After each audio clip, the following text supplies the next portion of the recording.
وذكر فإن الذكرى تنفع المؤمنين. Assalamualaikum warahmatullahi wabarakatuh. Alhamdulillah wassalatu wassalamu ala rasulillah. Wa ba'd, akhwati, kita melanjutkan pembahasan Al-Fiqhul Muyassar.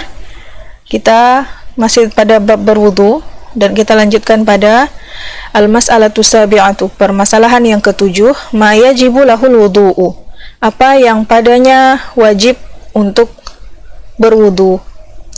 Wa yajibu 'alal mukallafi fi'lul wudu'i lil umuril atiyati, diwajibkan atas al-mukallaf, orang yang sudah dibebani syariat, fi'lul wudu'i, untuk mengerjakan wudu, lil umuril atiyah, berdasarkan perkara berikut ini.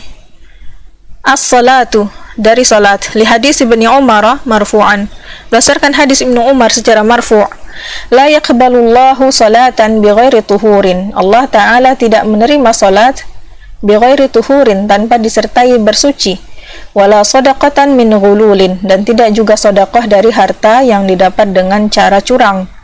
Asani at-tawafu bil baitil harami fardhan kana aw naflan, yang kedua yang mewajibkan berwudu adalah at-tawafu, bertawaf, yang memerlukan berwudu adalah tawaf, bil baitil harami, di Baitullah Ka'bah, fardhan kana, baik itu yang tawaf yang wajib, aw naflan, atau yang sunnah, li fi'lihi, berdasarkan apa yang dikerjakan Nabi sallallahu alaihi wasallam.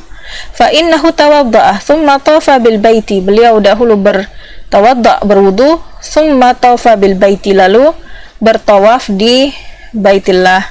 Wa liqaulihi sallallahu alaihi wasallam, dan berdasarkan hadis Nabi sallallahu alaihi wasallam, at-tawafu bil baiti salatun illa anna Allah abaha fihi al-kalam, abaha fihi al-kalama, tawaf di Baitullah itu merupakan salat, illa anna Allah, kecuali Allah Ta'ala, abaha fihi, membolehkan padanya, al-kalamah, berbicara. Wa liman'ihi al-haidhi min at-tawafi hatta tadhura, dan dikarenakan beliau melarang al-haid, wanita yang haid, min at-tawafi, dari bertawafi, hatta tadhura, hingga ia suci. As-salisu, yang ketiga adalah massul mushafi bi basyaratihi bila hailin. Massul mushaf, menyentuh mushaf, bi basyaratihi, dengan kulitnya, bila hailin, tanpa penghalang atau tanpa pembatas, liqaulihi ta'ala, berdasarkan firman Allah Ta'ala, la yamassuhu illal mutahharun, tidaklah menyentuhnya, Al-Quran tersebut, kecuali orang-orang yang suci.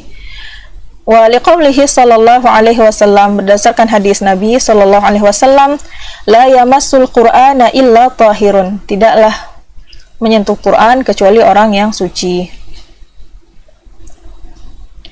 Al-mas'alatu tsaminatu ma yustahabbu lahu al-wudu'u, permasalahan yang ke-8 adalah apa yang disunnahkan padanya wudu.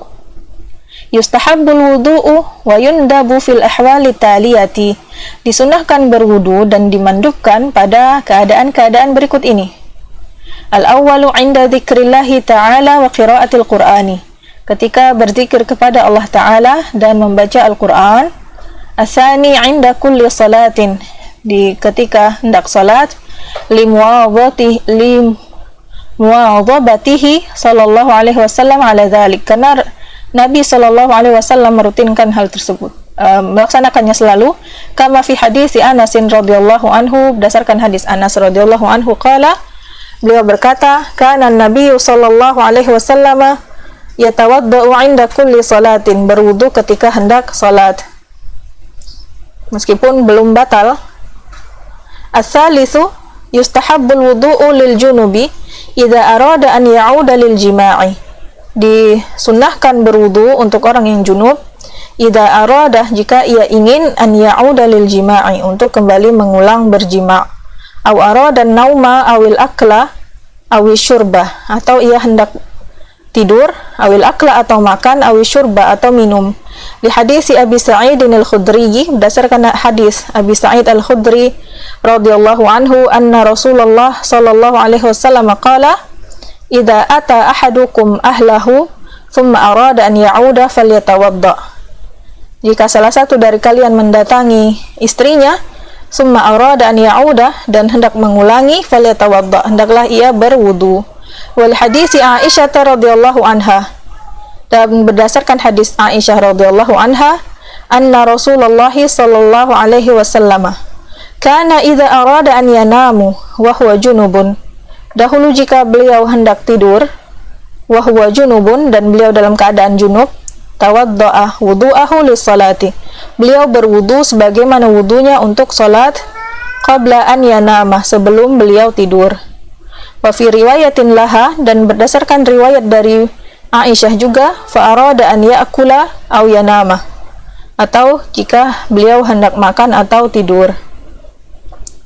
Ar-rabi'u al-wudu'u qabla al-ghusli, li hadis Aisyah radhiyallahu anha qalat, berwudu sebelum mandi. Berdasarkan hadis Aisyah radhiyallahu anha, beliau berkata, kana Rasulullah sallallahu alaihi wasallam idza ightasala minal janabati yabda'u fayaghsilu yadayhi thumma yufrigh bi yaminihi ala shimalihi